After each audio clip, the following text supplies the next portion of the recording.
Great. Well, inspirational. So our first comments are going to be from Dr. Baba. Hello, good morning. I have a feeling this may not be working. Can you hear me? No. It's just for the broadcast. Pardon? Oh, it's just for the broadcast? Okay. Well, if people at the back can't hear me, just please put up your hands. I'll try and speak a bit louder. No. Maybe if I stand up, is that better? Okay. So, that's much better. Okay, a dramatic entry. So, thank you for being here. And, that film really takes us right to the heart of what we're talking about. So, we are actually here to discuss what I would consider an unlikely scenario. The circumstances of hundreds, thousands of unaccompanied distressed migrant children marooned in a European Union country against their wishes and without access to their families, without the possibility of onward movement, or without the prospect of a permanent or safe resolution of their situation, perhaps continuing in this limbo of uncertainty or isolation, displacement, anxiety, maybe even trauma for months or possibly years. So how is this possible? How is this possible in the territory that's part of the European Union, hailed right from its start after World War II as a space that would uphold fundamental rights, that would ban discrimination, that would facilitate free movement, not only of goods and services and capital across borders, but of persons too? How is this possible? And of course, this is a big question, and there is no quick or simple answer. But in the 10 minutes I have, I'm going to try to answer three parts of this question. And the three parts I'm going to answer, and of course we can have discussion later on other issues. The three parts I'm going to answer are these. First, why are so many unaccompanied distressed migrant children traveling to Europe? Why? Secondly, why are they stuck in Europe or stuck in a particular country despite the freedom of movement? And thirdly, what future prospects await these children, these adolescents, given current European migration and asylum policies? And I'm sure many of you read today's New York Times, which had two particular pieces of news relevant to our discussion today. One was the vote of no confidence in the Swedish premier, a very bad sign for the future of liberal politics in Sweden. And the second was the searing report on the Moria asylum camp in Lesvos, produced by the International Rescue Committee, which talked about suicide attempts among adolescent children, talked about widespread illness, despair, showed mounds of rubbish, a very, very troubling picture, which has been known to advocates for some time. So let me try and answer the first question. Why are so many unaccompanied children traveling to Europe? So the first point is that this is actually nothing new. Children have traveled alone for centuries. What is relatively new is the visibility and the scale of the phenomenon. And the same, I should say, is true of unaccompanied child migration in the Americas, and we've seen some evidence of it at the southern border, but it's also true in Asia, it's also true in Africa. So this is a global phenomenon. We're just talking about one part of it. And the visibility of the phenomenon is in part related, of course, to the scale, but it's also, I think, related to the extreme danger and the exposure to gross human rights violations that face so many of these children. So what I sometimes call the 3Ds: drowning, detention, and destitution. We see this again and again. And so, of course, if children were gliding across borders easily on their way to, a nice boarding school, we wouldn't be worried about it. What we are worried about is the recurring picture of extreme hardship to which children are exposed. So much for the visibility. And of course, I'm being very concise. What about the scale? Why is this such a large phenomenon? There are many reasons for this. Let me highlight a few. I think one of the reasons why so many children travel alone on these dangerous routes is because of the inaccessibility of safe, legal, and regular pathways. If children fleeing from the Taliban could get a refugee visa, they would just get to safety easily. If children fleeing forced conscription, lifelong conscription perhaps in Eritrea, could just pass through a humanitarian safe corridor, they wouldn't be forced to make these dangerous journeys. If children fleeing rape and capture by Boko Haram in rural Nigeria could just get a visa to safety or get on a plane or have a rescue party accepting them, they wouldn't have to undergo months of sexual violence and hardship trying to get to a safe country. So the lack of legal, safe and regular pathways for children who desperately need exit is an important contributor. And one consequence of this lack of legal exit is the escalation in the use of smugglers and traffickers. If you can't get out legally, but you have to get out, and if borders are increasingly uncrossable or impervious, if borders are increasingly militarized, then you need professionals to help you cross those borders. It's pretty obvious. And so professionals charge, and so you need to pay professionals. And so the charges vary from reasonable fees for service, the kind of good smuggler who's just doing his job and takes you across, to extortionate fees, where families are in debt for years, and where children often are ransomed or children are put to work in exploitative situations to repay debts. So the knock-on effects of the absence of legal routes are these very pernicious consequences. The cost has another consequence. It means that many families seeking to exit, to leave unlivable situations, can't afford for the whole family to go together. Because, of course, you pay by the head like you would if you were buying a coach, or a plane ticket. And so they choose one member of the family. And often that member of the family is a young boy, a young person who has the prospects of working for a long time, studying, who's healthy, who's vigorous, who's more flexible. And thus it is that many adolescents particularly are sent alone on these very hazardous journeys. And I think a final point is that we're seeing more and more serious human rights abuses that force children to leave. And I've mentioned some of them. I've mentioned Boko Haram, which we've all read about. I've mentioned forced conscription in Eritrea. I could have mentioned forcible recruitment by the Taliban. I could have mentioned growing fundamentalism in parts of Pakistan.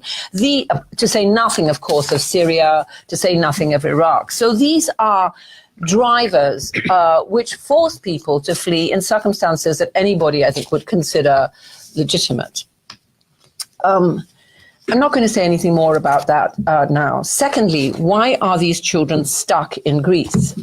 Most of the people who arrived in Greece between 2014 and 2016 and up to this day did not choose Greece as their final destination, lovely though the country is. Greece had just emerged from a searing economic crisis. Unemployment rates for Greek young people were skyrocketing. This is not a country that anybody would want to choose as their new home, their new place to make a safe and, rights-respecting living. But people are trapped there as a result of European Union migration policy.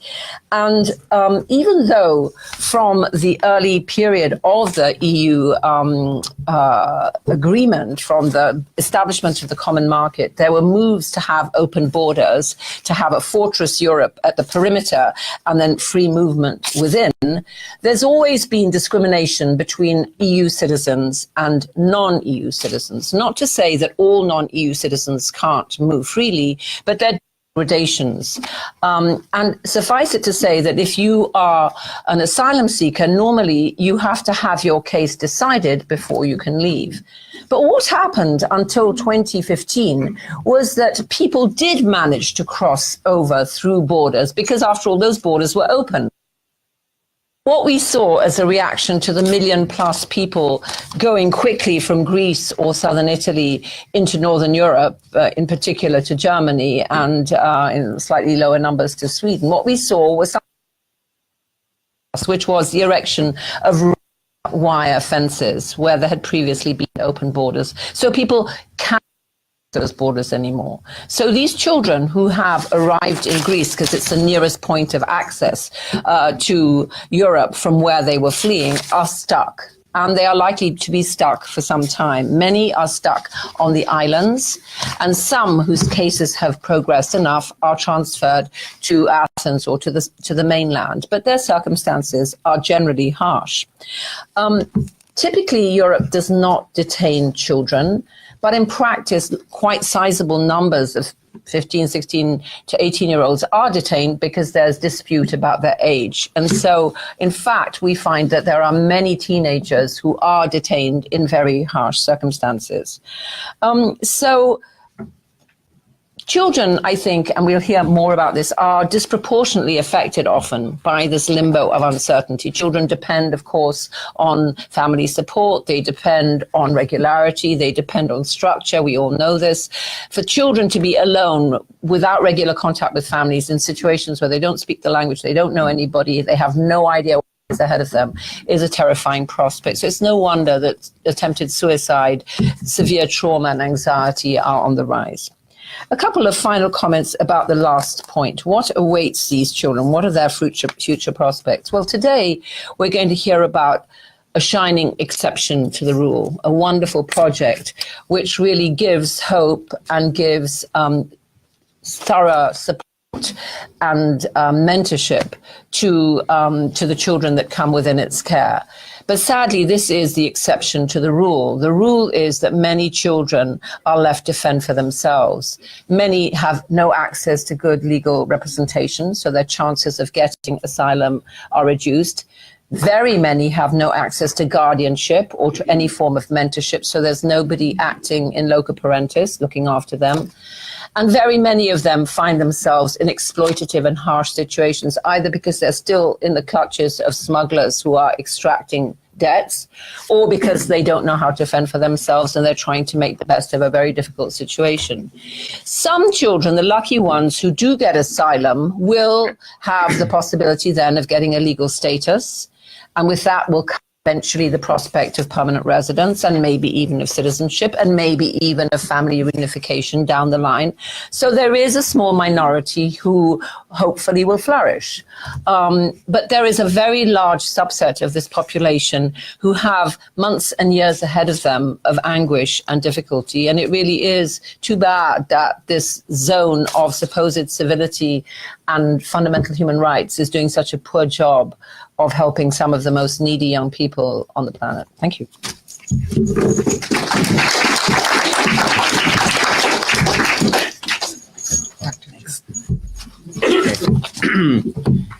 Thank you, Jackie. I'm just going to try and project and sort of use my drama skills a little bit, only in voice projection. But good afternoon, and thank you for being here, for coming out, and thanks to the organizers for putting this panel together. I'm Vidur Chopra, and my work at the Harvard Graduate School of Education centers on refugee education for youth and adolescents. where I examine the ways young people impacted by conflict come to their understandings of who they are, what is their place in the society and world today, how do they relate to one another, and then how do they contest and create these ideas of community. So today I want to talk to you about one specific construct which is really at the heart of how I approach my scholarship and how I think about these issues. And that is this idea of belonging. At its very core, belonging refers to this idea of stability, of rootedness, and in many ways, it is a sense of comfort and solace that we experience when we are at home. We've all experienced it. We've all experienced violations to our ideas of belonging.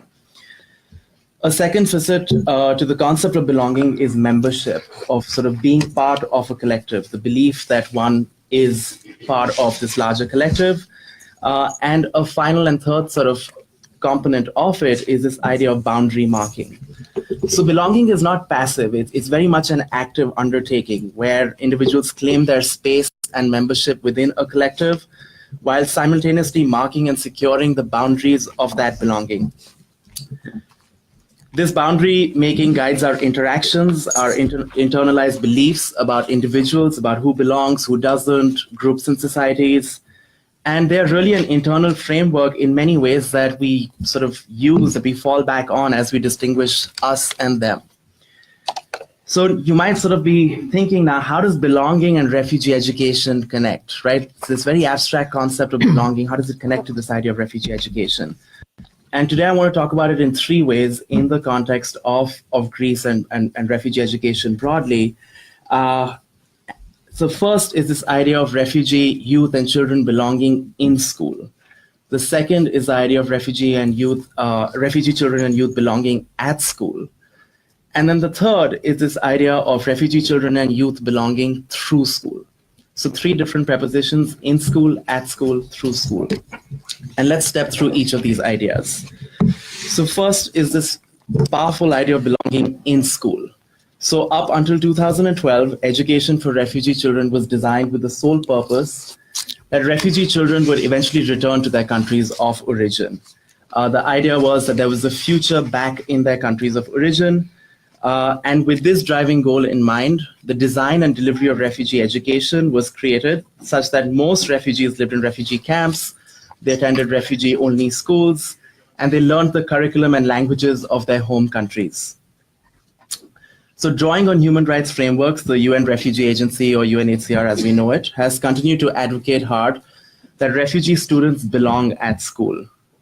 But we also know that the very nature of contemporary conflict and displacement is at odds with this design. So the average duration of exile for individuals, for refugees, is 17 years.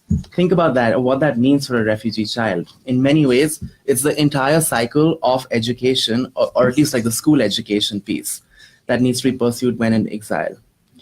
And so if a child is going to spend 17 years in exile, what does that mean for the design and delivery of education? What should kids be learning today?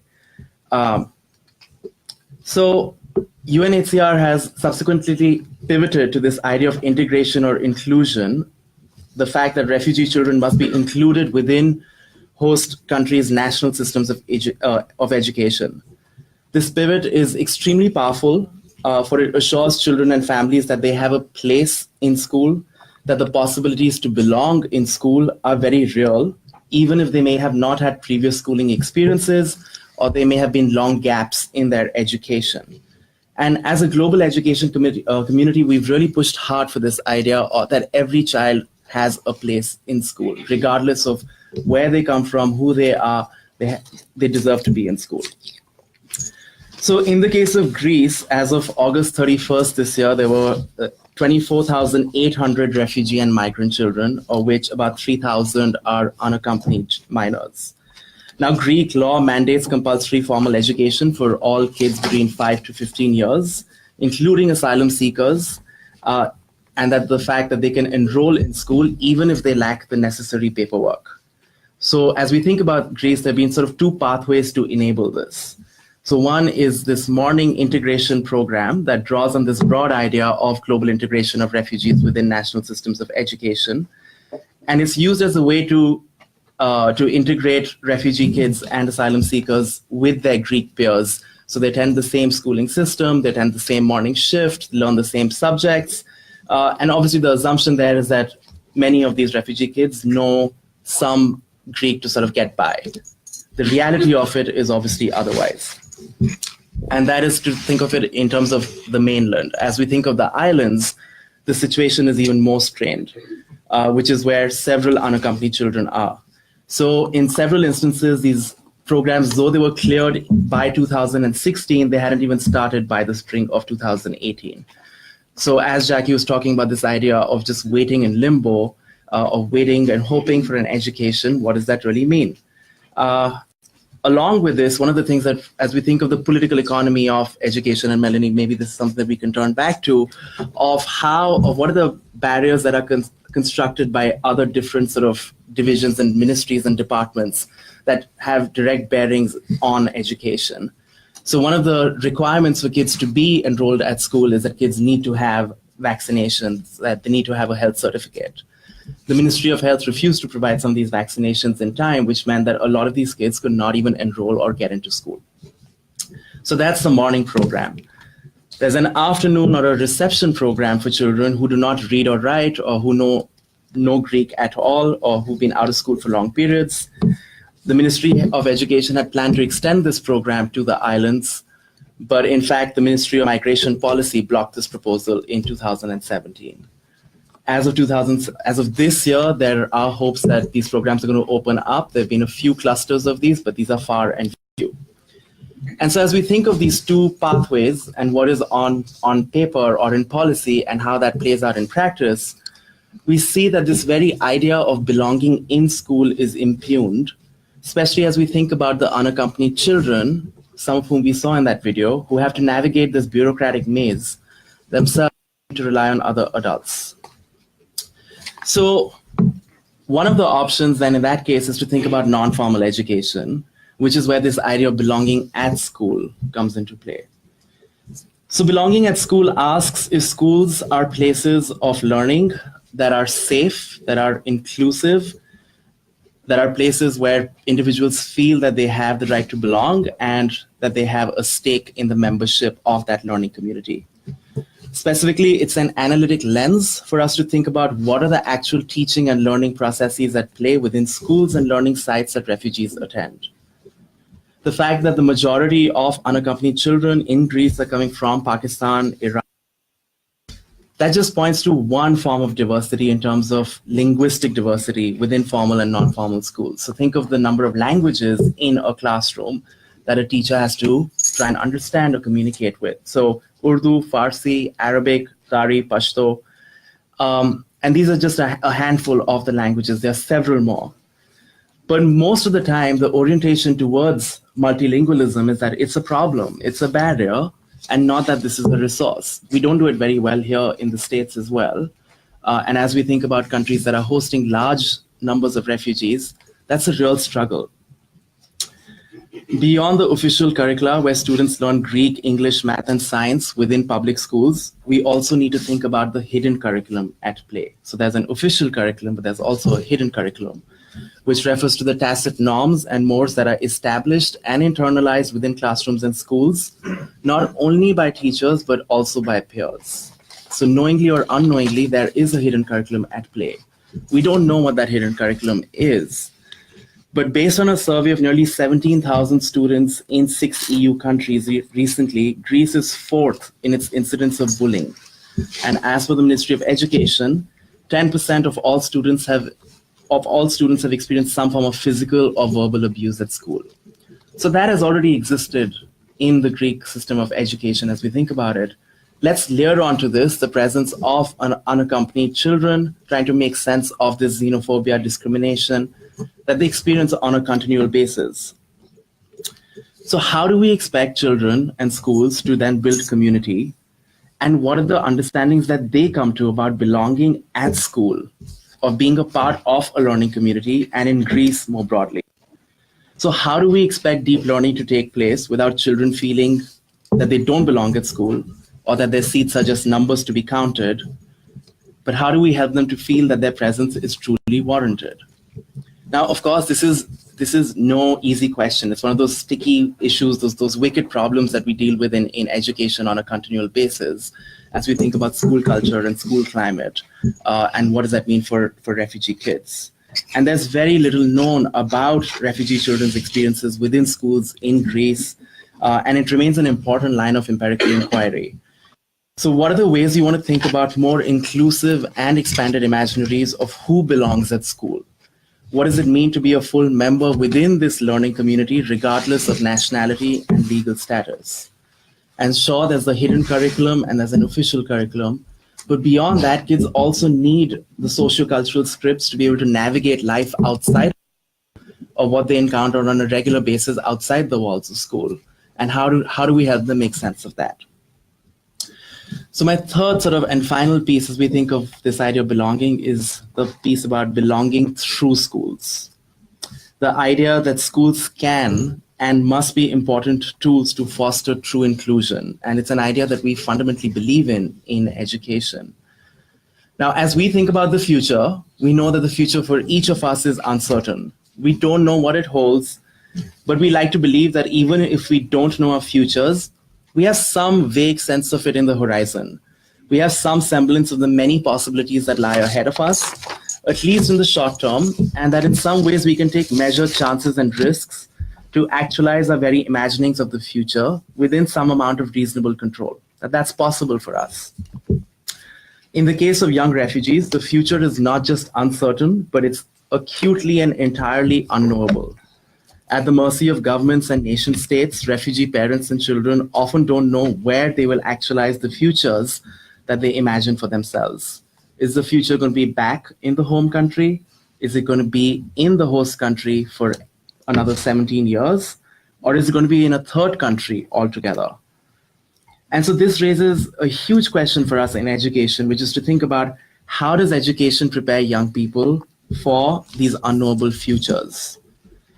And in the present, we know within classrooms, within schools, within ministries, teachers, parents, officials are taking decisions right now in the here and now about education. But all of these decisions about what is to be taught, how is to be taught, in which languages should it be taught, what are the accreditation or certification systems, these all have bearings on the trajectories of children in the future. So it is perhaps unsurprising then that refugee and migrant children in Greece are reticent to learn Greek, or the fact that they are equipped with so much of anxiety or dealing with so much of stress, toxic stress about what the future holds for them when they've been in sort of a holding pattern as such. And so they simply don't believe that through education, they will be able to belong in Greece, which really raises big questions about the fact that what good is this education? And it really sort of comes to the core of the work that we do that keeps us up at night, that we're advocating for education, but what are the goals and purposes of this education? When in fact in Greece, youth unemployment is at a staggering 42%. We know that young people who are going to continue their education in Greece may not have the right to work in the future, and they're going to be in yet another holding pattern. And when this EU-Turkey deal has come into play in 2016, the Greek islands are a mere containment site. And we know that education is being used as a tool merely for buying time for a future where individual and collective potential is so severely constricted. So I think we need a real radical in refugee contexts. Do refugee students really need to be in a calculus class when in fact they're weighing the pros and cons of contacting a trafficker or a smuggler to escape and to leave Greece? Or when they're making these decisions about these highly perilous journeys? Or they're even trying to establish the veracity of information and the rumors that they're seeing online through social media or through hearsay, or that they just have no idea about their rights as asylum seekers. Is a calculus class really going to get them, provide them with that information? So how do we tailor education in ways that are meaningful and relevant, both in the present and the future, to activate belonging? So I want to sort of circle back to where I started from, which is to think of these three sort of components, these three ideas of belonging: belonging in school, belonging at school, and belonging through school. And we desperately need education that can allow refugee learners to develop these skill sets, both basic and advanced skill sets that can open multiple possibilities and doors. It is only then that we can truly believe that education has enabled and activated true belonging in its most authentic forms. It might be the only chance and choice that many young children and unaccompanied minors have as they think about their place in the world and their futures. Thanks.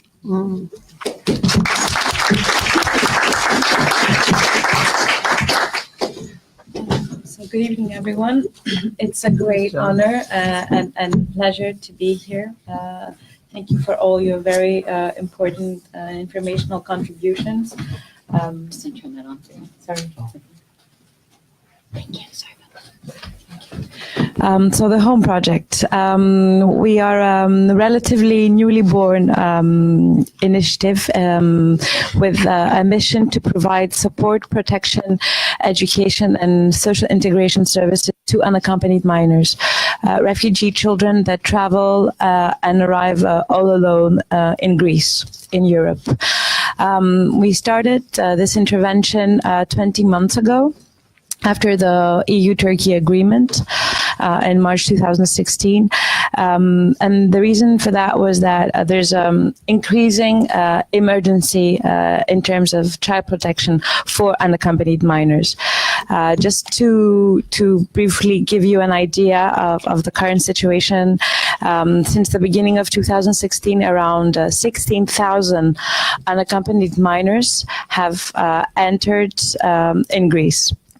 Now, of those, it is estimated that around 2,700 children, as we speak, are homeless, which means they're in detention, in camps, in horrific conditions, coexisting with adults, exposed to all sorts of threats, from child prostitution to organ trafficking to child labor. So it's of utmost urgency to be able to include these children into the official system of protection. If a child is not placed into a shelter, she or he is not able to receive any kind of service nor any information on their rights.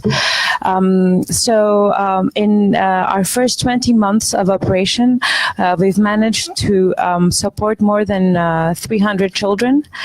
We've reunified around 70 children with their families, and we're currently hosting 220 kids in our shelters in Athens. Now, we are operating 11 shelters in partnership with other NGOs, because the idea is that the Home Project, we want to become the umbrella that not only funds the already existing civil society, but also becomes a hub of capacity building for NGOs and professionals that work with unaccompanied minors, because this is another big gap that we are facing. So in the shelters that we are creating, we offer a holistic network of services that covers basic needs, such as food, shelter, of course, material provision, medical support, mental health support, education, and job creation for the kids that become adults. The second element of our work is that 50% of our staff comes from the refugee and migrant community itself, because eventually we want to be able to create jobs for the youth that we are supporting. And the other 50% comes from Greek youth that also suffers from 47% unemployment. And the third element of our work is that we find buildings that have been unrented or abandoned for a very long period of time. They're the victims of the Greek financial crisis. We renovate them, adding value to the real estate property, and then we pay the property tax and a rent to the owner. So the idea is really to create a win-win situation for everyone, for the kids that we're supporting, for the refugee community, but also for the Greeks. The way we approach the running of our shelters is through building a community around them. So we supply, we use local suppliers. We do a lot of community building events. we support in our turn the community and the neighborhood that is also hosting us. And we really have to do that because it's the only way that we can fight xenophobia, racism, and violent local reactions, because this is another issue that we are facing right now in Athens, in Greece. The local population in the mainland, but also in the islands, has analogously burdened from this refugee crisis that came on top of a financial crisis.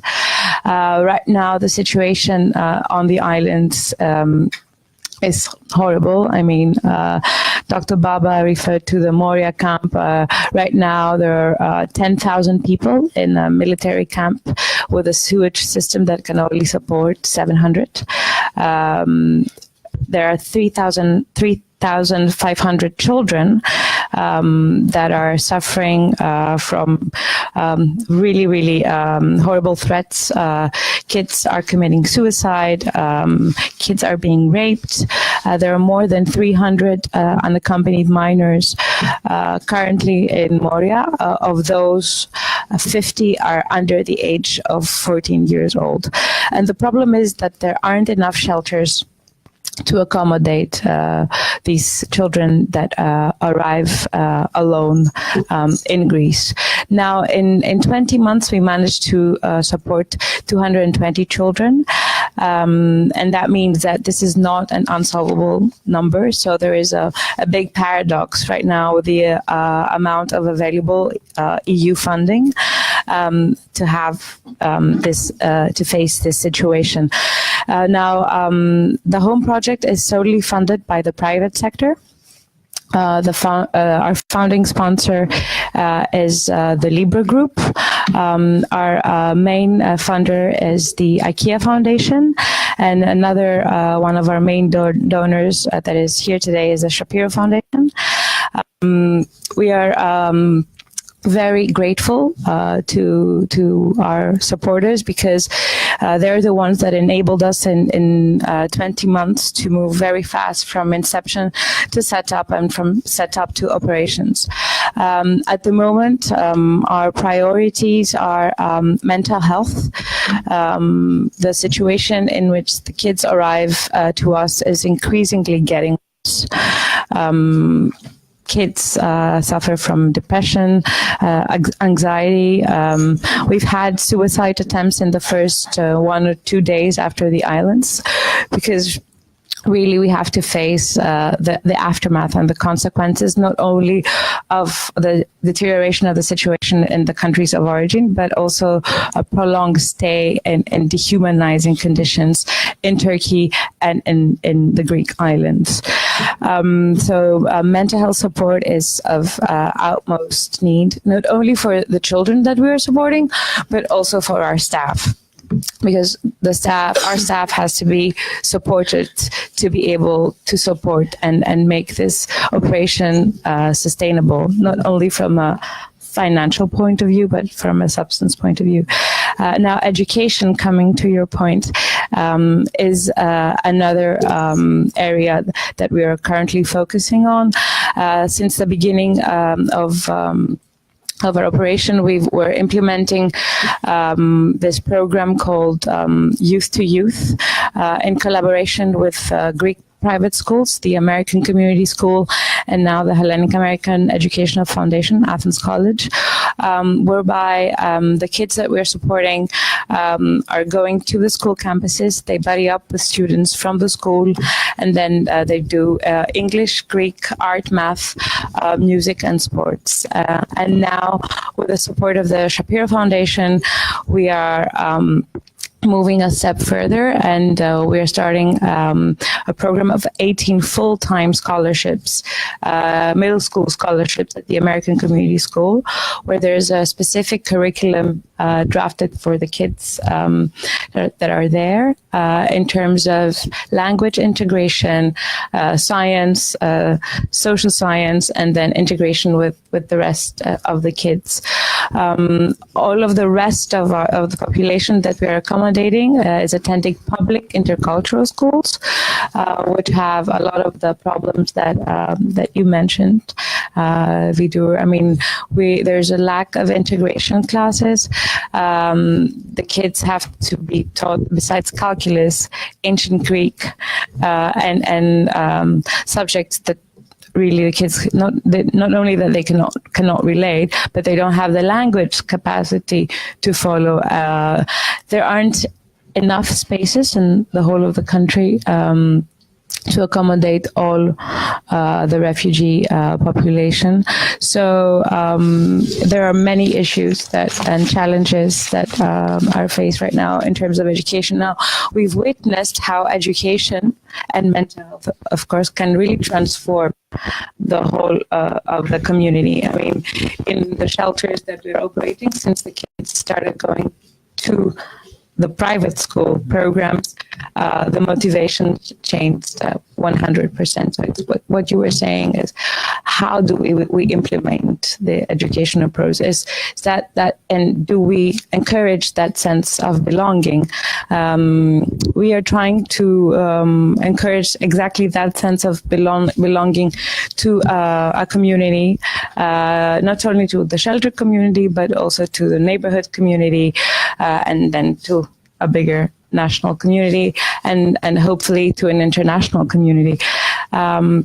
Now, in terms of of the kids that we are supporting, we're implementing storytelling projects. The latest project that we've done is called My Athens, in collaboration with Kathimerini, which is a Greek newspaper, whereby the kids are producing stories and videos and photos of the city in which they live in, trying to enable them to feel like it's their own city.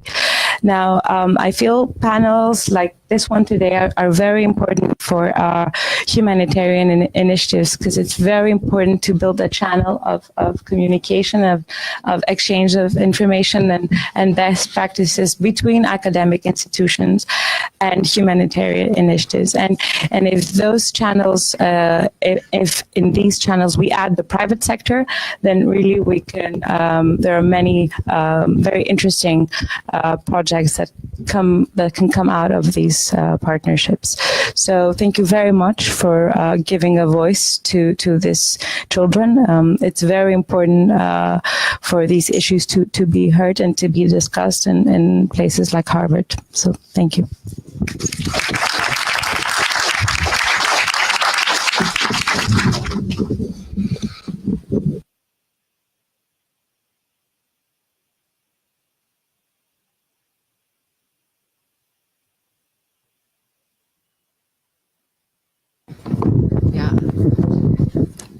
So we have time for questions from the audience. So why don't I collect a few questions at a time, and then we'll have responses from the panelists, and then we'll go to another round. Yes, please. Stratos, I'm the Consul General of Greece. I would like to thank Sofia Kouvelaki. Oh, yes. I would like to thank Sofia Kouvelaki and the organizers, the Weatherhead Center, for taking this initiative.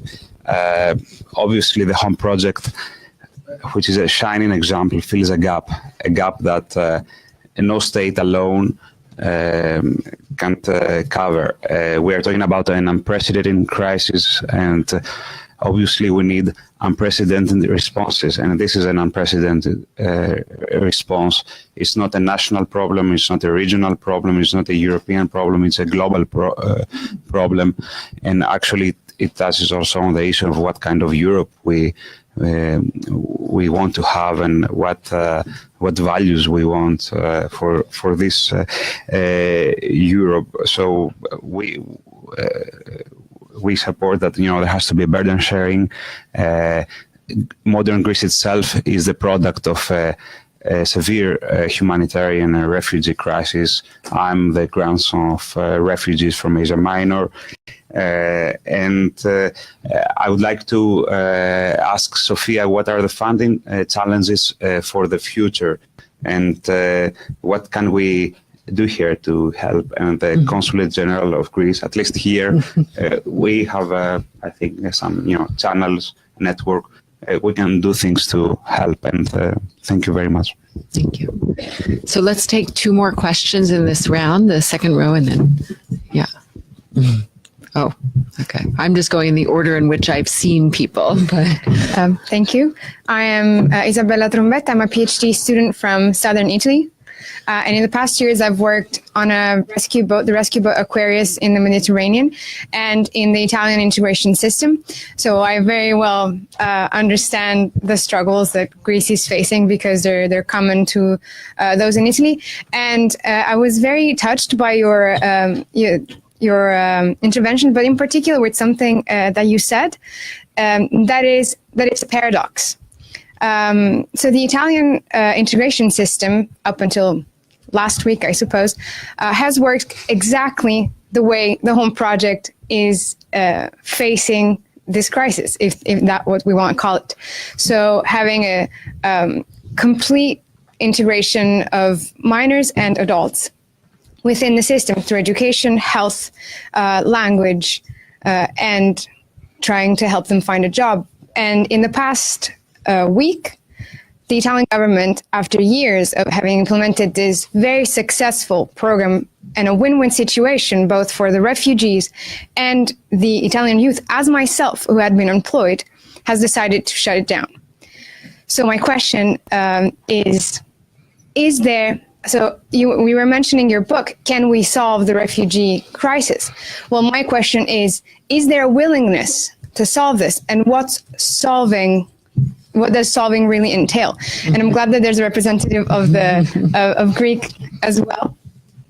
So, because the second part of my question will be, in solving this crisis, what's the weight of civil society? SOS Mediterranee, with which I was working in the Mediterranean, is also representative of a civil society organization trying to help Europe and to help governments solve the issues. But there is a clear attack towards NGOs and civil society organizations that are trying to help. So where do we stand? What is the future of Europe that we're going to see? okay, great. And one more question. So an education specific question. So you kind of framed the kind of 3 levels of education, let's say, and we heard kind of like, I'd argue kind of levels 1 and 2 with what Sofia described, right? So the partnership with the American Community School and the American College are deep and intensive and relevant and as permanent as one can get. The intercultural piece with the Greek public schools is kind of somewhere in the middle. And then you were talking about kind of the informal education where there's just physical and emotional safety, which perhaps we could get kind of through an informal lens on the islands, right? So what I'd love to understand from you specifically is kind of taking your research and your theoretical into actual. And so if you're somebody in the private sector who has the opportunity to invest deeply in one of those 3 streams, where do you go? Do you go for the really minuscule amount of folks that you can all but guarantee an amazing success for? Do you go for that mid-level number that are going to get some and be home safe and home at the Home Project, but get still a fairly crappy education in the Greek system? Not because the Greek schools aren't fantastic, I'm told they are, but because of the lack of intercultural understanding? Or do you just put on the tiniest little Band-Aid and give food and safety and security for those who are either being raped or seeing mom raped at night in Moria, but get to go and be safe for a few hours? Where do you start? Where resources do you put forth? Great. Well, we have questions for all of the panelists. So would you like to start, Sofia? So thank you, Mr. Efthimiou, for your kind words. I mean, the funding challenges are always significant challenges. As I told you, right now, it has been a strategic choice to be solely funded by the private sector. And that's the way we've been able to act very efficiently and urgently. Of course, if we want to scale this impact up, we really need support from other institutional structures like the EU and our national structures. However, the way that these are designed at the moment are very problematic for NGOs who want to be fully transparent and efficient, and there are first of all liquidity problems in the way these funds are being absorbed. So right now we know that from other NGOs that have participated in the Asylum, Migration and Integration Fund, they haven't been paid for 8 or 9 months. We really don't want our staff to be doing the job that they're doing and then not being able to guarantee that they have a salary every month, especially when they have kids at home, or even if they don't. I mean, they suffer from secondary trauma, fatigue, burnout. We really need to support them to make them able to support. Now, that said, that doesn't mean that can't change. But it's very important for the state actors or the EU actors that are involved to structure these funding mechanisms in a way that monitoring is in place, auditing is in place. There is some kind of flexibility when a structure is not working to change that, and they really need to come closer to the field to see what the needs are. Now, this is to answer your question in terms of state and EU side. That doesn't mean that we cannot grow this community of support of private sector or of the Greek diaspora who are very interested and capable of helping. I mean, if we manage to support 220 kids with 3 main donors, the Libre Group, IKEA Foundation, the Shapiro Foundation, there are others who I'm sure are interested in this issue and who could help us scale our operation up and support even more children. Yeah. So to your question about where would one sort of get one's bang for the buck, pretty much, right? Or where would you sort of put your money at? I would say that I think the first level, which is about belonging in school, a lot of that is going to happen as it is, regardless. There is a big push from the international education community for that. That is what UNHCR is sort of really backing as its global sort of part of its global education policy. And so that will happen regardless. In due course of time, it might be a little slow, but it's going to happen. I think what is less, and then the third part, which is about belonging through school, I don't think that is going to happen in terms of larger attachments to a nation state or to sort of the EU broadly. I think that is much harder to be able to do well, as especially when a lot of these kids don't even see themselves represented in the curriculum or in terms of just attachments to a broader nation state. So I think that's much harder to do in a short span of time. I think the idea of belonging at school, I think that is that hasn't been so well understood in terms of what needs to happen at a school level in terms of actual like teaching and learning processes. How do we support multilingualism at scale within classrooms? What are sort of the normative underlying scripts that kids have to have internalized, but they have to sort of deal with, and that might not be out and so open or public, but as well as experiences of discrimination and xenophobia. And so how do we construct this larger imaginary of belonging to a learning community? So let's start small. Let's try and think about like these very hyper local spaces of belonging in some way, and let's think about ways in which education can enable and trigger that. I think that's far more important at this point in time. Yeah. Jackie. Thank you. My comments are really addressed in a way, both I think of yours, because I think that it's a little bit of a false division, the either or of the immediate, the meso or the macro, if you like. I think that there are certain structural issues which need to be addressed for everybody. So one is improving access to a legal status. I mean, that's not negotiable. The EU should be investing much more heavily, and this is not a question so much of money as of training and political will, to ensure that where people are entitled to asylum, they get asylum, they don't have to wait years. There's no justification for this long delay. It's not something natural that you wait for 3 or 4 years to get a decision, or that you're stuck. If this was, high level investing and sorting out, incorporating companies, there would be enough personnel to make these decisions quickly. So these are political choices which need to be challenged.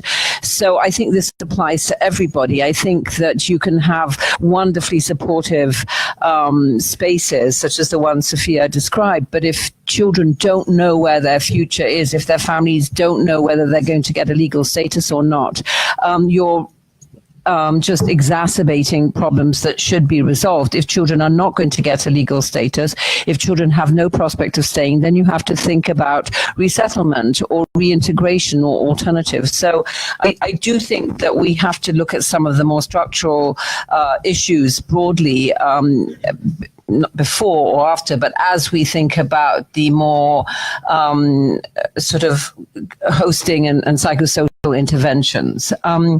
In terms of the question of, Italy's example, and Italy, you're absolutely right. I think the Zampa law and even Aquarius and so on was actually a very important example of how you could be very constructive in a situation of scarcity. After all, Italy also has had its financial challenges, and the arrival of asylum seekers was maldistributed in the country. It wasn't as if it was distributed equally between the north and the south. There were very poor and hard-pressed communities in southern Italy and in the islands who also accommodated asylum seekers. Structures were set up, worked more or less well, as far as I know, with, mayors becoming guardians and so on, sometimes for 300 children, but nevertheless, the intentions were excellent. Why hasn't that worked? And I think this is part of the more general issue. If we don't address responsibility sharing, which is the term I prefer to burden sharing, if we don't address that vigorously, if we don't ensure that the hospitality and goodwill of hosting communities isn't abused by failing to intervene and to share the obligations, if some small places like Lesbos or like some small parts of southern Italy or other areas have a disproportionate amount of the responsibility indefinitely or seemingly indefinitely, then you're bound to be pushing the needle towards hostility. Even the most hospitable community will eventually turn resentful when it has to shoulder all these responsibilities when its community is irreparably changed. So the task of thinking through resettlement and of creating sticks and carrots, I think, and the European Union, in my opinion, has done very little to actually generate more powerful sticks for those who refuse to take on board their resettlement obligations, keeping on supporting, regional enhancement for some of the East European countries without saying this has to be a two-way street. I think these are some of the mechanisms that are necessary to generate more political will. Political will or popular support is a dynamic animal. It changes. People have good and bad instincts, in my view. And if policies don't enhance and encourage the more generous side, if leadership isn't ethical, if redistributive policies aren't really thought through, then we inevitably fall back on the more negative and darker side of people's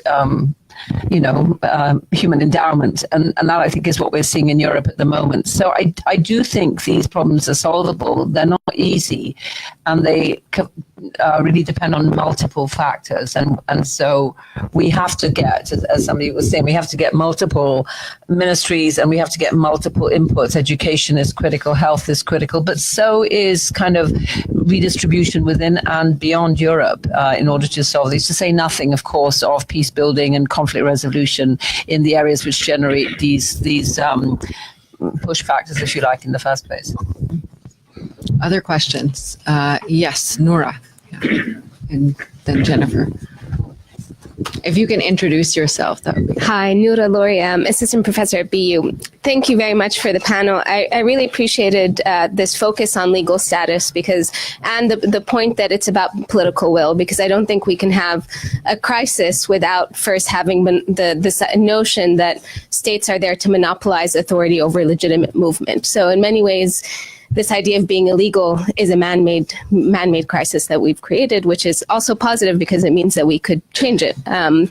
But my question is for Sofia, and it's quite empirical. I'm just curious, how do you identify the children who you serve? Do you have problems with retention? Do some of them disappear? If so, do you have ways of communicating with them? Do you decide to phase certain youth out? Is there an age out? How do you kind of police the boundaries of this community and identify the boundaries of this community? Okay, and Jennifer in the back. Yeah. Jennifer Leaning, FSB Center. Thank you for a great panel, really a great panel. I have a slightly Swiftian question in the sense of the example of Turkey. Turkey has a population of about 82 million people, and they've taken in 3 million people. And the European Union has paid something on the order of $3 or $4 billion. I mean, these are sort of general scale numbers. And I have, from the perspective of working on the Syrian crisis, interacted a fair amount with Syrian colleagues in Istanbul and other parts of the world about the situation for the refugees in Turkey, and with many, many Syrian refugees who are now part of Turkish society. And I say that without quotes. Mostly what is happening within Turkey is that people are, they may come unaccompanied or they may come as individuals, but families are getting reunited. Families are gathering in Turkey. They're getting jobs. They're getting educated. They're getting educated in Turkey. When this first started, back in the camps days of Turkey, 2011, 12, 13, and the Turkish government was not allowing refugees that were then in camps to take classes in anything other than Turkish. I thought that was really a terrible idea. But as time has gone on, and even UNHCR is recognizing the bulk of people, I'm speaking now about Syrians, but I think it's generalizable. That's why it's Swiftian. Maybe it isn't, but they're not going back. And they are learning Turkish. They're going to medical school. They're being trained as engineers. They come to conferences. And the Turkish academics are spending enormous amount of time, including a lot of mental health people, looking at issues of integration and problematics around the borders, the border boundaries in terms of consciousness. So there's a very sophisticated, organized, and from my perspective, fairly well moving process of integration. So the point is, what is helping it happen? An EU edict, don't let them go forward, and an EU funding, which is basically saying make it bearable. So it is both a carrot and a stick. But what I would like to underscore is the issue and probable relevance of making the carrot really a big one. And it might solve some issues that we've been talking about. So it's addressed to all of you. I mean, I think, Jackie, you brought it up, but I think all of you may have your own thoughts about it. Mm-hmm. Yes. Oh, I'm sorry. I think you might have. Okay. We'll go ahead, and then we'll take one more question in this round because I think you've been waiting. Yeah. Picking up a little bit on the last point and the point about the three, where would you put your resources? I think you have to look at what the end game is.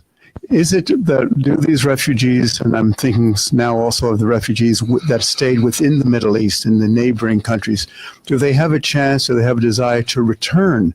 Can we normalize the situation in the home countries so that they're returning? Because if that is the case, and if that is the end game, you might do things differently than the Turkish situation of integrating them into society.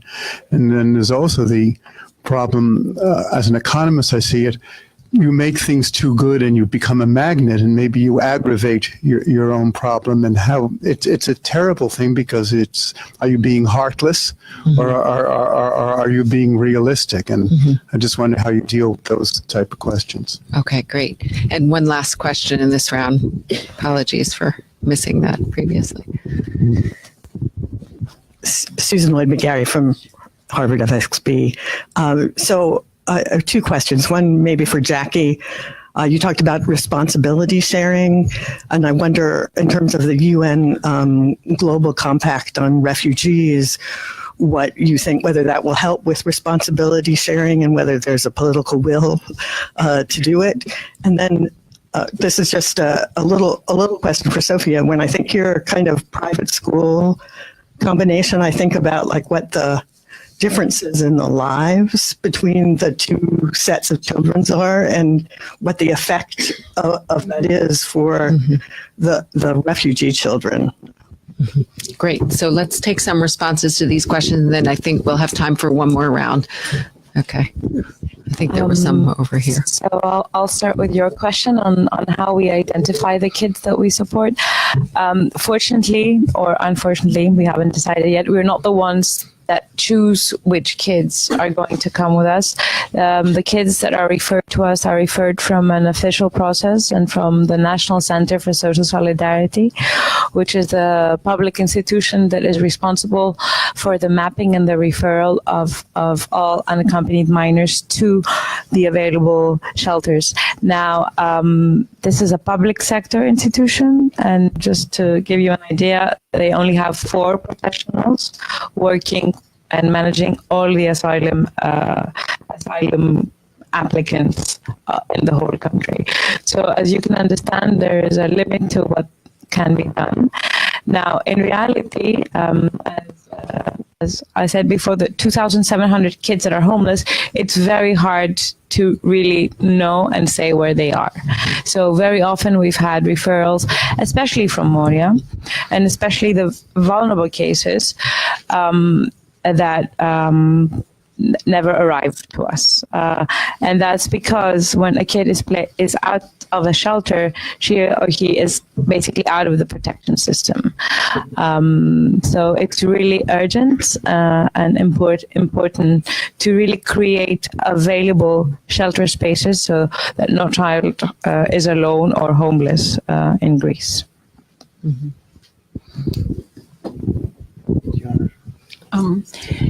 Sure. So I think this question of the incentives and the deterrent effects is a really critical one and a complex one, because certainly humanitarian agencies are very conscious of perverse incentives that might drive people to move to certain places rather than others if the benefits seem particularly alluring.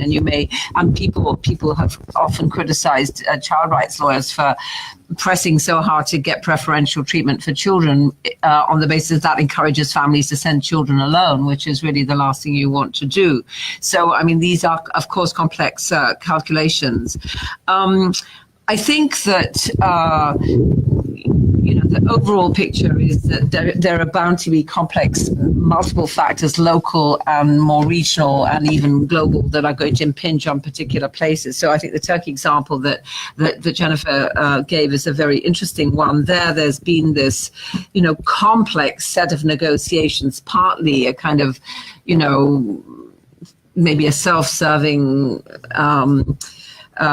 kind of power play by the Turkish regime vis-a-vis the European Union. So obviously having this kind of tap that you can open and close with potentially millions of people about to enter the EU or not is a very powerful tool for encouraging or incentivizing dialogue with the regime who you might not otherwise inclined to dialogue with so much. So I think there are specific kind of interesting and unpredictable factors at play there.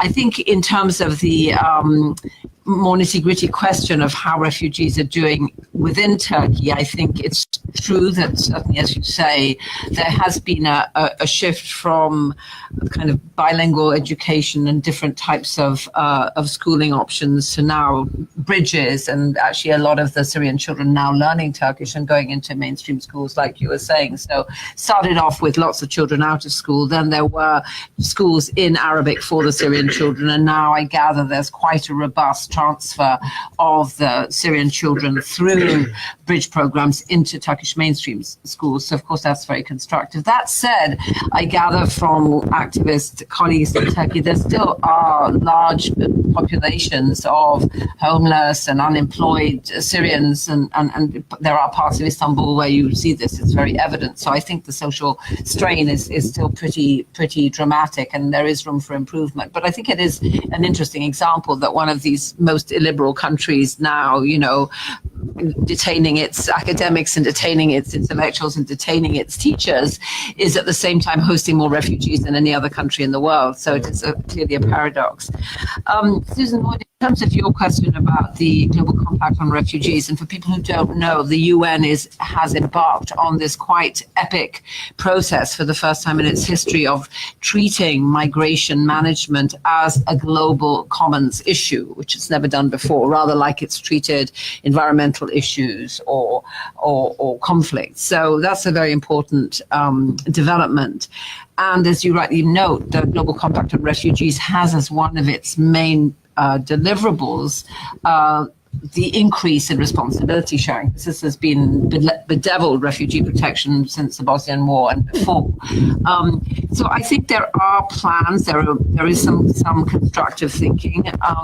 It remains to be seen what happens in Morocco in December when everybody gets together. So far, many countries, including this one, miraculously are still in on the discussions on the Global Compact on Refugees. So the US has pulled out of the other Global Compact on migrants, regrettably.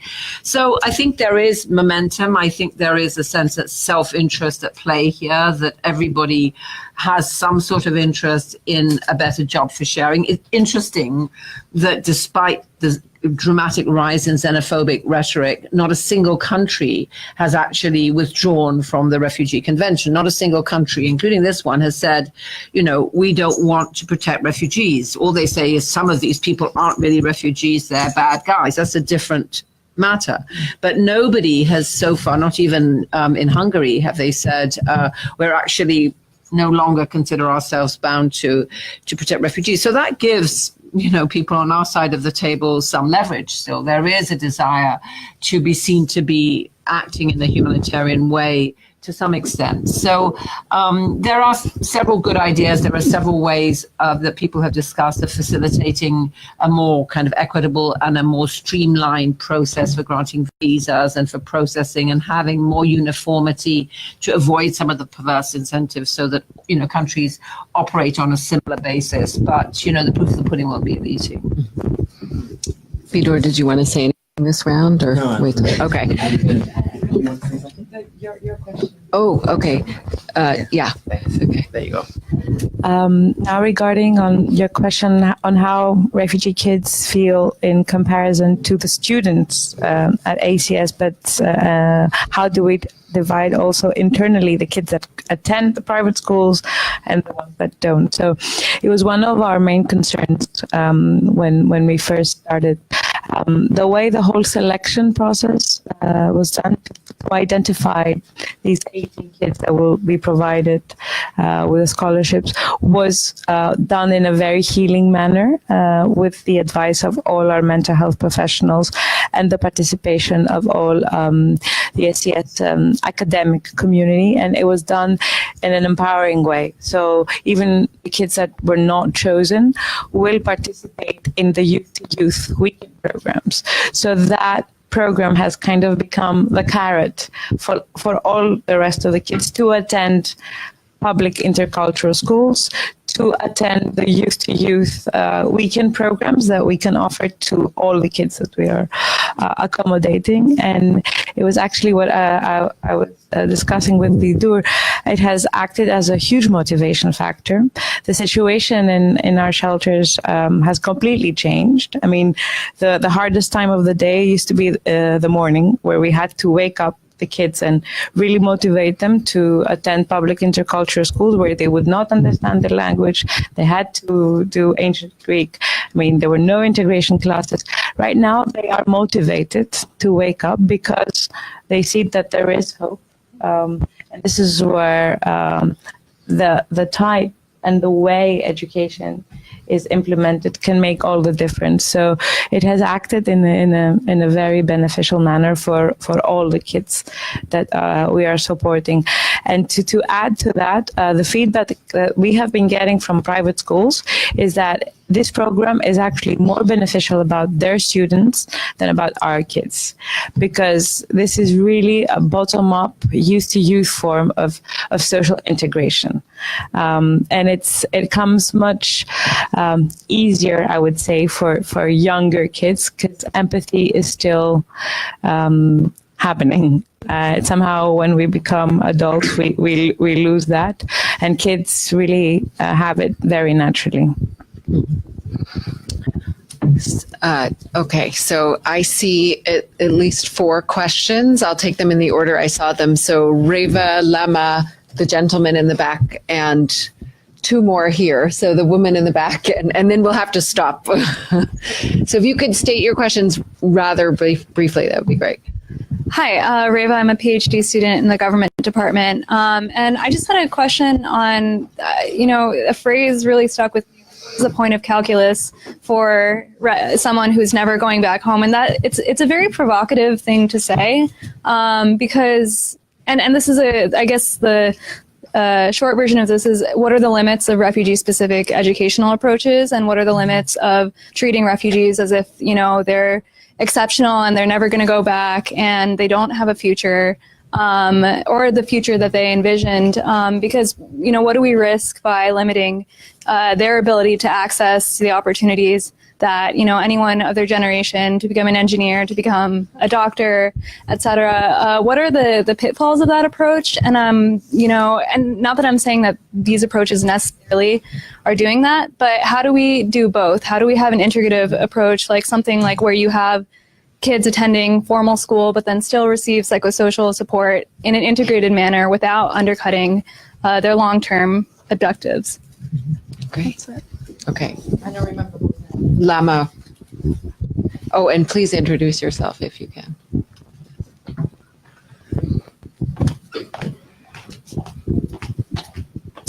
Thank you. So I'm Lama Murad. I'm a research fellow at MEI here at the Kennedy School. And I have, I guess, 2 major questions. One is to come back to Jackie's earlier point on the question of visibility. And this is a theme that I've been thinking about a lot these days. And when you talked about the idea of the visibility of these children being marked in part by the scale, but in part also by the really awful conditions that we're seeing, I could think of at least a couple of other ways in which visibility plays out in all of this, right? So I think about projects like the Home Project and the visibility of these kinds of projects, right? And alternative visions of what these children can be for Greece, for themselves, for their future, and the way in which, bringing out these stories and bringing them out in those newspapers like that is such a big part of the visibility thing, so that this is not only seen in a securitized framework, in a question of despair and those kinds of things. So I want to think about the sort of ways in which visibility can play out in sort of paradoxical ways. Mm-hmm. And then the second question is about sort of this question of the carrot and the stick that kind of keeps coming back out in terms of responsibility or obligation sharing. And I focus on Lebanon in my research, and I think a lot about the ways in which the carrot has been tried in the case of Lebanon, and trying to think about, we'll fund, the Lebanese government to keep Syrian refugees in Lebanon as much as possible. But the leverage that European countries and donors have is actually very little in terms of getting the Lebanese government to actually implement, real legal status for Syrian refugees. And how do we think about, really having strong carrot quote unquote programs, but that also don't completely ignore the real human rights conditions that are happening in these host countries as well? Okay. This gentleman right here. Hello, my name is Dr. Rajiv. I'm a pediatrician. So my question is more on a policy side. I think the panel discussion is great. It brings attention to everybody. And the doctors cannot shrug away from the responsibility because, as you mentioned, depression, suicide. What I want to bring to the notice is that there's a lot of other physical health issues which I ignored as well, like vaccinations. These children have eye issues, KB, sexual abuse. And so, these panel discussions need to bring that on the focus as well, not just the mental health. There are a lot of physical challenges to these children, and even as pediatricians, we have got parents bringing their children to us, but in these cases, who's going to bring the child to the hospital? These children have nobody to take them to the hospital. So from health policy perspective or public health, I think it's a pretty ignored topic. I see a lot about health, emotional and mental health issues, but nobody's talking about the other challenges the children are going through. Okay. Two more questions here. The woman in the back, and then, yes.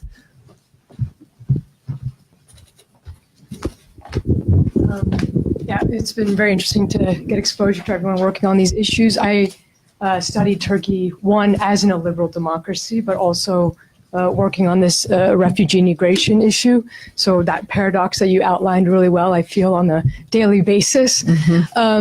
And I thought I would note that one project that we're working on and evaluating so that perhaps it can resonate with some of you, but also then I could get criticism and then follow up on the projects that is done with home. So one thing that, yes, Turkey has done a good job with this integration issue. It is also the case that as a country that is in a liberal democracy, but with a high state capacity, they're also very professional at knowing how to dictate the dialogue. So there are just certain issues that you cannot observe.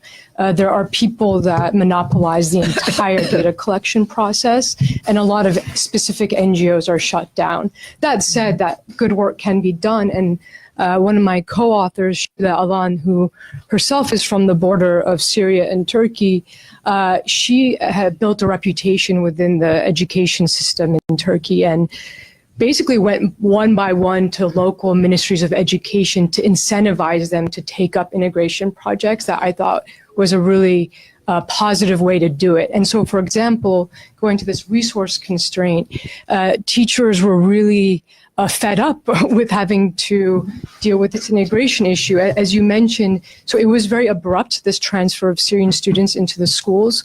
So in the schools that we're looking at right now, about 15% of the students are now Syrian. Between the ages of 8 to 11, and they're a year older than the students that are already in those schools. And but she convinced the schools by saying, look, your teachers are under a lot of constraints. We're going to implement these extracurricular programs on perspective taking, on empathy, that are about 5 hours a week.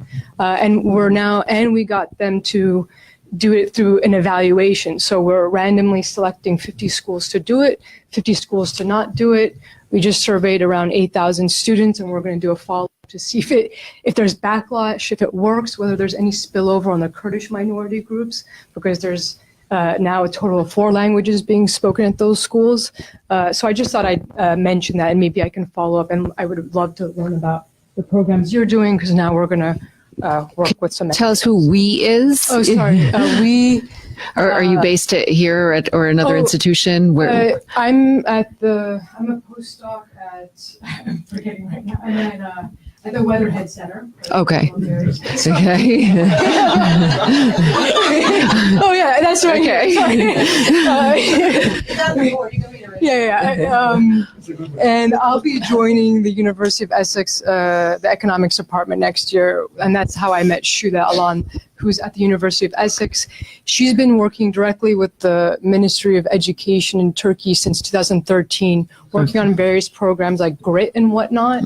And then she convinced them to work on this program. And it's interesting that while there is a lot of money from the EU, I don't know exactly where that money goes because they're not funding this. This is coming from a private foundation, the ING Bank in Turkey.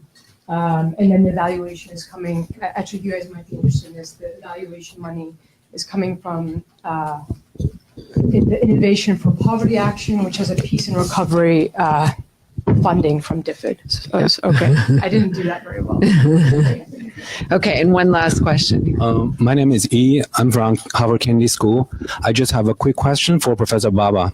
You just mentioned that the Italian authorities designate those unaccompanied young refugees a legal guardian, maybe a social worker or the mayor of the city.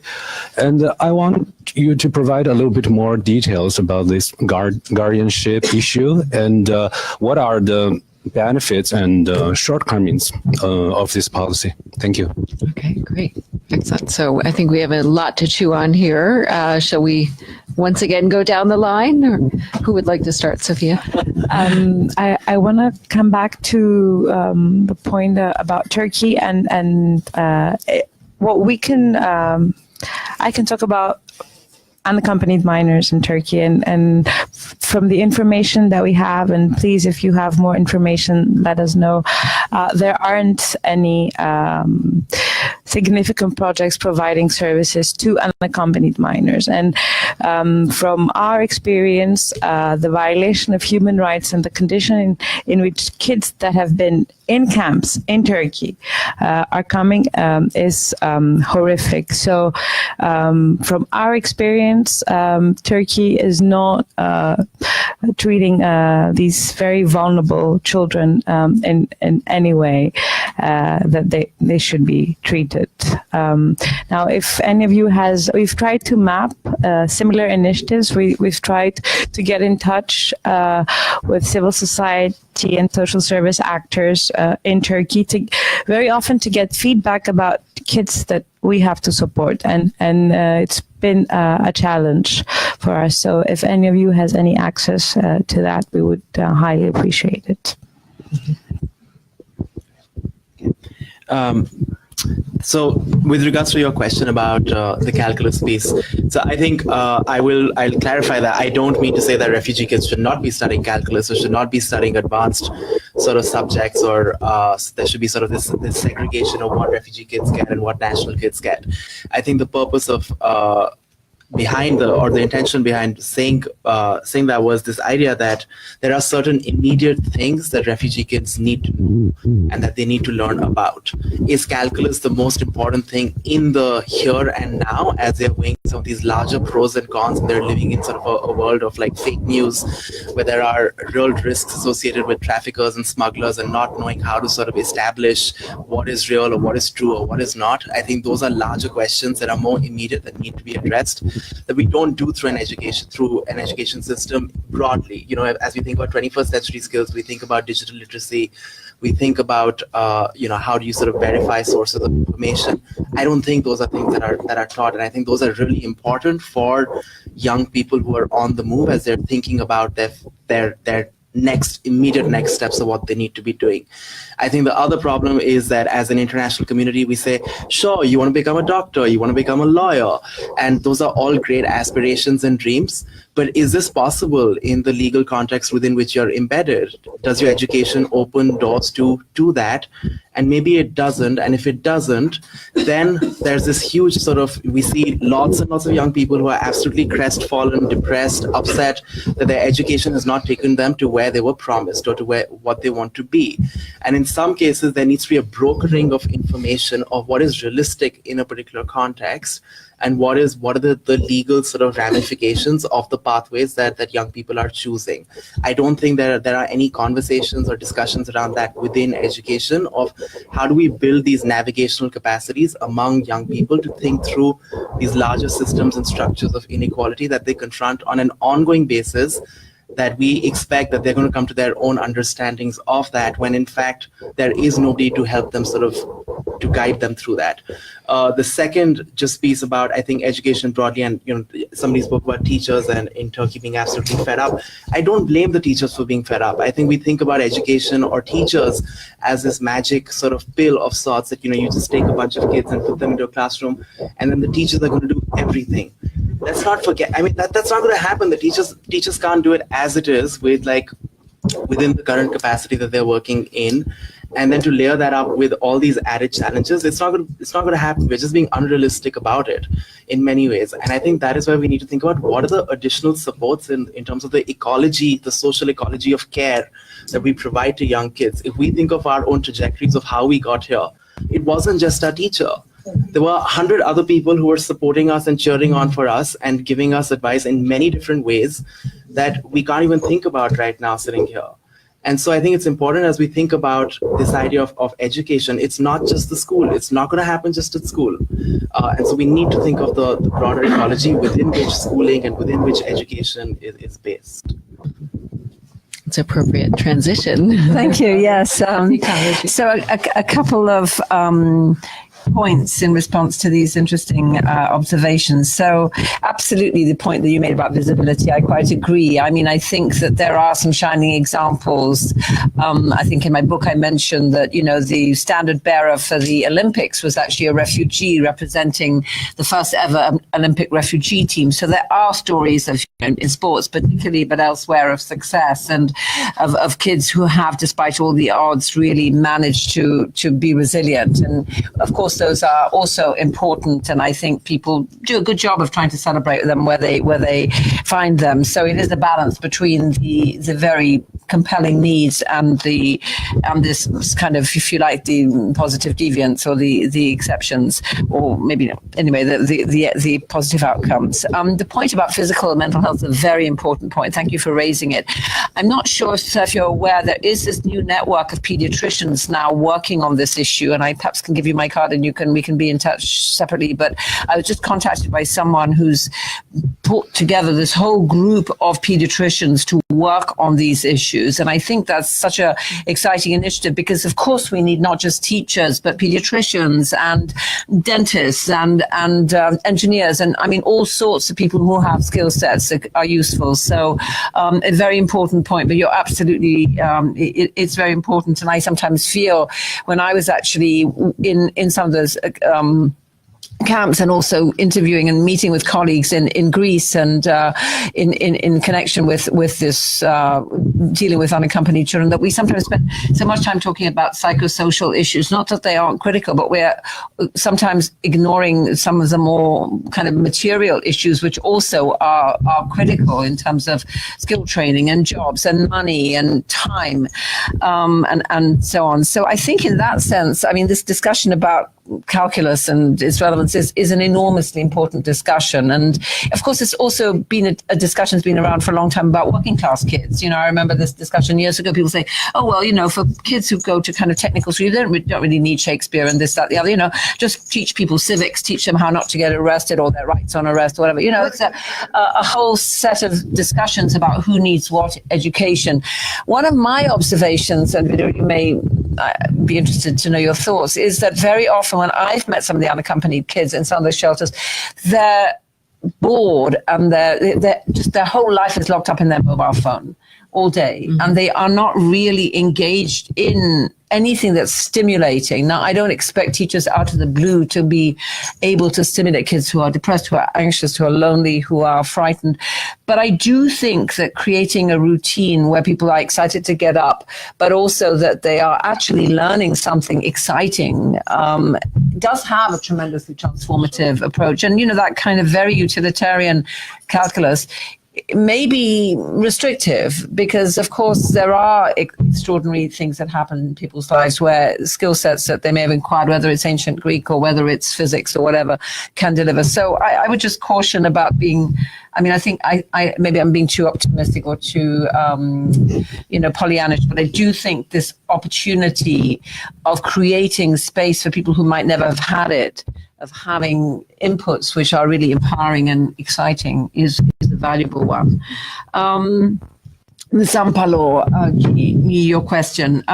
So a lot to be said about it. I mean, Italy did generate this whole legal apparatus, which was, as a person in the audience mentioned, was very inclusionary. The idea was that and it was the only country that I'm aware of which didn't have a separate social protection system for unaccompanied minors. It said, these are children at risk. These are children who need child protection within our system. And the fact that somebody is a migrant and somebody's not a migrant is irrelevant. They're children. And so it was a very forward-looking, robust system. And so one of the ideas behind this so-called Zampalo was that every child who was unaccompanied should have a guardian, somebody in loco parentis, and like a mentor. My information from my colleagues, Italian colleagues working in the field, is that this has kind of worked so, of course, because there has been resource scarcity. So the some of the bones of the principles are actually excellent. Some of the ideas about who qualifies for certain types of benefits are complicated, and not everybody's managed to qualify. So there's certain issues to do with how long you've been in the country, how much schooling you've had. Of course, you don't have to have any criminal convictions, so there are inclusions and exclusions. But it's a very good model. The trouble with it is that because it went from zero to hero, they went from kind of no guardians to everybody has to have a guardian. And you had these situations where one person had 300 kids he was the guardian for, so it was a kind of meaningless.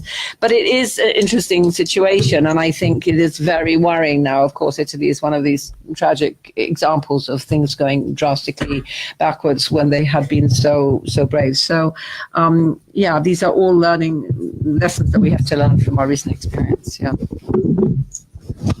Well, thank you so much to our panelists for an excellent discussion, and to the audience.